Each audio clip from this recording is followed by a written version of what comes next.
નમસ્કાર. ચાલો આજે વાત કરીએ એક એવા દસ્તાવેજની જે ખરેખર તો આપણા આખા દેશની બ્લુપ્રિન્ટ છે. હા, આપણે વાત કરી રહ્યા છીએ ભારતના બંધારણની, એક એવા પુસ્તકની જે દુનિયાની સૌથી મોટી લોકશાહીનો પાયો છે. તો ચાલો આની ઊંડાઈમાં જઈએ અને એની રૂપરેખાને સમજીએ. જો આજે દેખાય છે ને, એ ખાલી કાગળના પાના નથી. જરા વિચારો, આની અંદર 1 અબજથી પણ વધુ લોકોના જીવનને દોરનારા નિયમો, એમના અધિકારો અને એમની જવાબદારીઓ લખેલી છે. આ એ જ પાયો છે જેના પર આપણો આખો દેશ, આપણો ભારત ટકેલું છે. સરકાર કેવી રીતે કામ કરશે, દરેક નાગરિકને કયા હક્કો મળશે, આ બધું જ આ દસ્તાવેજ નક્કી કરે છે. તો સવાલ એ થાય કે આટલો મોટો, આટલો ભવ્ય દસ્તાવેજ બન્યો કેવી રીતે? વિચારો તો ખરા. દેશ હમણાં જ આઝાદ થયો છે. ચારે બાજુ કેટલી બધી વિવિધતા, અલગ અલગ ભાષાઓ, ધર્મો, સંસ્કૃતિઓ.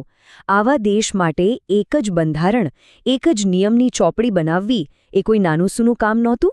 એ એક જબરદસ્ત પડકાર હતો. તો ચાલો જોઈએ કે આ કામ પાર કેવી રીતે પડ્યું. અને એક વાત જાણીને કદાચ નવાઈ લાગશે. ભારતનું બંધારણ દુનિયાનું સૌથી મોટું, સૌથી લાંબુ લેખિત બંધારણ છે. અને આ એમ જ નથી. આની પાછળ એક મોટું કારણ છે. આપણા બંધારણના ઘડવૈયાઓએ દુનિયાભરના બંધારણોનો ખૂબ ઊંડો અભ્યાસ કર્યો. એમનો હેતુ સાફ હતો. ભારતની દરેક વિવિધતાને, દરેક નાનામાં નાના સમુદાયને આમાં સ્થાન મળે અને શાસન ચલાવવામાં કોઈ પણ જાતની ગૂંચવણ કે અસ્પષ્ટતા ના રહે. એની વિશાળતાનો અંદાજો આ આંકડા પરથી લગાવી શકાય છે. શરૂઆતમાં મૂળ બંધારણમાં હતા 395 આર્ટિકલ્સ એટલે કે કલમો અને 8 પરિશિષ્ટો, જે આજે વધીને 12 થઈ ગયા છે. હવે સવાલ થાય કે આટલી બધી વિગતો શા માટે? કારણ કે ઘડવૈયાઓ દૂરનું વિચારતા હતા. એમને ખબર હતી કે ભવિષ્યમાં નવા પ્રશ્નો ઊભા થશે, નવી પરિસ્થિતિઓ આવશે, તો એનો જવાબ પણ બંધારણમાંથી જ મળી રહે. બસ આ જ એમની દૂરંદેશી હતી. જેમ કોઈ મોટી ઇમારત મજબૂત પાયા વગર ટકી ન શકે, બસ એ જ રીતે આપણા દેશના પણ કેટલાક પાયાના સિદ્ધાંતો છે. એને આપણે લોકશાહીના આધાર સ્તંભો કહી શકીએ. ચાલો એક પછી એક આ મજબૂત સ્તંભોને નજીકથી જાણીએ અને સમજીએ.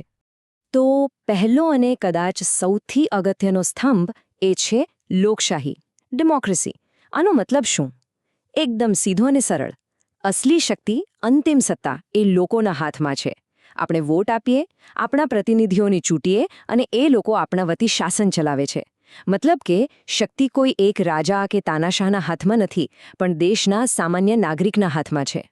પછી આવે છે બીજો મજબૂત સ્તંભ, બિનસાંપ્રદાયિકતા એટલે કે સેક્યુલરિઝમ. આ શબ્દ બહુ મહત્વનો છે. આનો અર્થ એ છે કે ભારત દેશનો પોતાનો કોઈ એક સરકારી ધર્મ નથી. રાજ્ય એટલે કે સરકાર ધર્મના મામલે એકદમ ન્યૂટ્રલ રહેશે, તટસ્થ. દરેક વ્યક્તિને પોતપોતાની શ્રદ્ધા અને ધર્મ પાળવાની પૂરેપૂરી આઝાદી છે. અને હા, ધર્મના નામે કોઈની પણ સાથે ભેદભાવ બિલકુલ નહીં ચાલે. અને આપણો ત્રીજો આધારસ્તંભ છે પ્રજાસત્તાક એટલે કે રિપબ્લિક. આનો મતલબ એ છે કે આપણા દેશના જે વડા છે એટલે કે રાષ્ટ્રપતિ એ કોઈ રાજા મહારાજાની જેમ વંશ પરંપરાગત રીતે નથી આવતા. એમની ચૂંટણી થાય છે. આ રાજાશાહી જેવી વ્યવસ્થાથી એકદમ અલગ છે, જ્યાં રાજાનો દીકરો જ રાજા બને. અહીં સર્વોચ્ચ પદ પણ જનતા દ્વારા ચૂંટાયેલા પ્રતિનિધિઓ દ્વારા નક્કી થાય છે. ઓકે, તો આપણે પાયાના સિદ્ધાંતો તો સમજી લીધા, પણ હવે પ્રેક્ટિકલ વાત પર આવીએ. આટલો મોટો દેશ, આટલી બધી વિવિધતા, તો અહીં શાસન ચાલે છે કેવી રીતે? પાવર એટલે કે સત્તા કોના હાથમાં છે અને કેવી રીતે વહેંચાયેલી છે? ચાલો હવે આપણે શક્તિના વિભાજનની આખી સિસ્ટમને સમજીએ.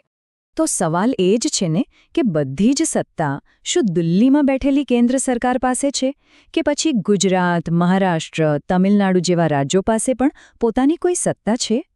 આ ગૂંચવણનો બહુ જ સરસ અને સ્પષ્ટ જવાબ આપણા બંધારણમાં આપેલો છે. અને એ જવાબ છે એક આંકડામાં 3. હા, 3. આપણા બંધારણે કેન્દ્ર અને રાજ્યો વચ્ચે સત્તાની વહેંચણી માટે 3 અલગ અલગ લિસ્ટ એટલે કે યાદીઓ બનાવી છે, જેથી કોઈ કન્ફ્યુઝન જ ના રહે. બંનેને ખબર હોય કે કોણે શું કામ કરવાનું છે. ચાલો આ 3 લિસ્ટને ફટાફટ સમજી લઈએ. પહેલું છે સંઘ યાદી એટલે કે યુનિયન લિસ્ટ. આમાં એવા વિષયો છે જે આખા દેશ માટે મહત્વના છે, જેમ કે દેશની સુરક્ષા, વિદેશ નીતિ, રેલવે, કરન્સી, આના પર કાયદો બનાવવાનો હક માત્ર ને માત્ર કેન્દ્ર સરકારનો છે. પછી આવે છે રાજ્ય યાદી, એટલે કે સ્ટેટ લિસ્ટ.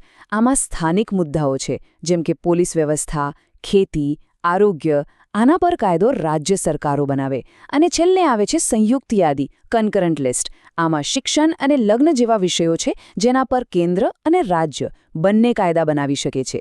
કેટલી સરસ વ્યવસ્થા છે નહીં? એકદમ સંતુલિત. અત્યાર સુધી આપણે વાત કરી સરકારની, કાયદાની, શાસનની રચનાની.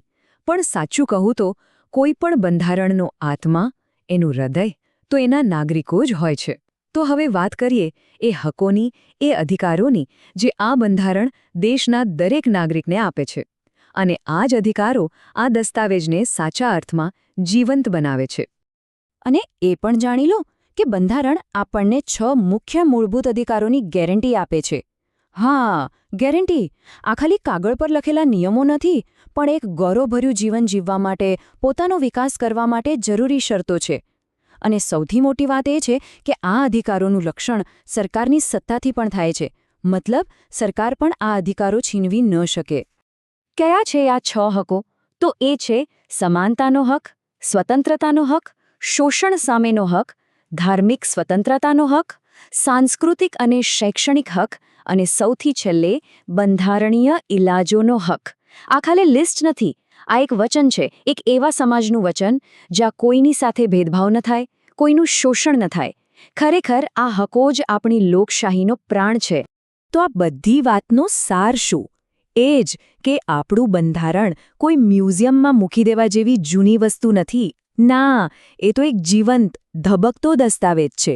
એ સમય સાથે શ્વાસ લે છે, બદલાય છે અને સમાજની નવી જરૂરિયાતો પ્રમાણે પોતાને ઢાળે છે. એમાં જે 100 કરતાં પણ વધુ સુધારા થયા છે, એ જ વાતનો સૌથી મોટો પુરાવો છે કે તે આજે પણ એટલું જ પ્રસ્તુત છે. અને હવે છેલ્લે એક સવાલ. એક એવો સવાલ જે આપણે સૌએ ક્યારેક ને ક્યારેક પોતાની જાતને પૂછવા જોઈએ કે આઝાદીના આટલા દાયકાઓ પછી આ મહાન પુસ્તકમાં લખેલા આદર્શો, આ અધિકારો અને આ સિદ્ધાંતો એ આપણા અંગત જીવનમાં, આપણા રોજના જીવનમાં ખરેખર શું અર્થ ધરાવે છે? આના પર વિચારવા જેવું ખરું નહીં?